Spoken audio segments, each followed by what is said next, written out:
আপনাদের সবাইকে স্বাগত সিনে গসিপে। অভিনেতা বিক্রম চট্টোপাধ্যায়কে ৬ জুলাই রাত্রিবেলা অ্যাক্রোপলিস মলের সামনে থেকে গ্রেফতার করা হয়। তারপর ৭ই জুলাই তাকে পেশ করা হয় আলিপুর আদালতে। সেখানে রায় হয় অভিনেতা বিক্রমের ৩ দিনের পুলিশি হেফাজতের। ৯ জুলাই রাত্রিবেলা অভিনেতা বিক্রমকে নিয়ে যাওয়া হয় ঘটনাস্থলে। দুর্ঘটনার দিন অভিনেতা বিক্রম আর মডেল সোনিকা সিং চৌহান কোথায় কোথায় গেছিলেন তাই বিক্রমকে নিয়ে যাচাই করার চেষ্টা করে পুলিশ।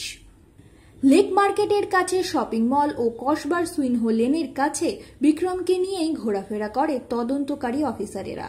১০ই জুলাই অভিনেতা বিক্রম চ্যাটার্জিকে পেশ করা হয় আদালতে। এদিন আদালতে বিক্রমের জামিনের পক্ষে বিপক্ষে চাপান্তর চলে।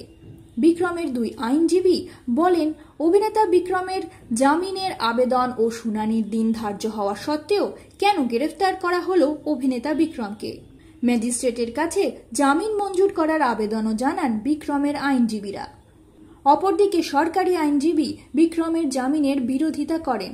বিক্রমকে তিনি বলেন প্রভাবশালী। তাকে জামিন দেওয়া হলে তিনি সাক্ষীদের প্রভাবিত করতে পারেন।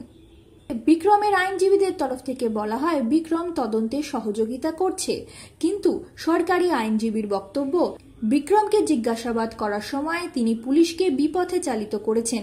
অনেক সময় বিভিন্ন রকম উত্তর দিয়ে পুলিশকে বিভ্রান্ত করার চেষ্টা করেছেন অভিনেতা বিক্রম।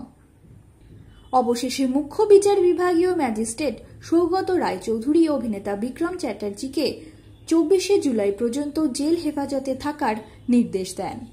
এই নির্দেশে সন্তোষ প্রকাশ করেছেন সোনিকার বাবা মার তরফের আইনজীবী সঞ্জয় বসু।